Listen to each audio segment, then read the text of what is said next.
Izinkan saya memperkenalkan diri. Saya Bunga Lestari Pujayanti, mahasiswa Prodi Manajemen Universitas Cyber Asia.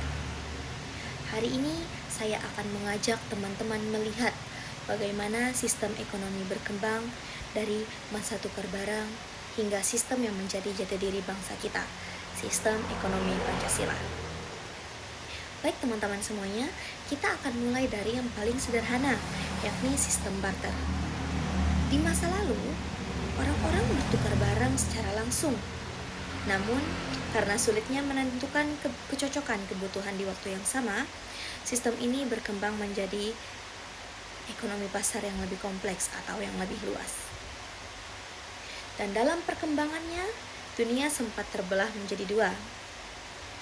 Ada sistem kapitalis yang memberikan kebebasan penuh pada individu untuk mencari profit sebesar-besarnya, dan di sisi lain ada sistem sosialis di mana negara memegang kendali penuh atas semua sumber daya agar terjadi pemerataan, namun seringkali mematikan kreativitas individu.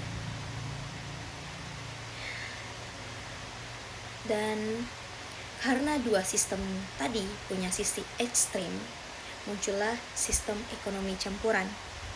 Ini adalah gabungan di mana pasar bebas tetap ada, tetapi pemerintah punya peran untuk mengawasi.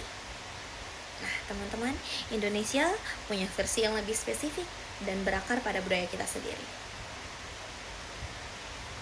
Dan inilah puncaknya, yakni sistem ekonomi Pancasila. Mengapa sistem ekonomi Pancasila istimewa? Atau mengapa ini istimewa? Karena ini bukan hanya soal untung rugi.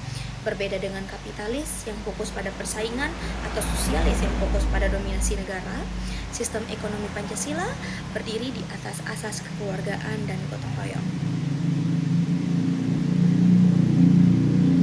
Landasan kita sangat kuat, yaitu pasal 33 Undang-Undang Dasar 1945. Di sini ditegaskan bahwa ekonomi disusun sebagai usaha bersama.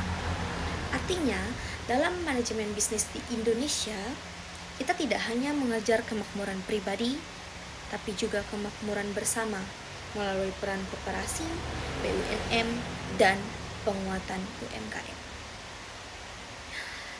Sebagai mahasiswa manajemen, saya percaya bahwa ekonomi Pancasila adalah solusi agar pertumbuhan ekonomi tetap selaras dengan keadilan sosial. Kita tidak hanya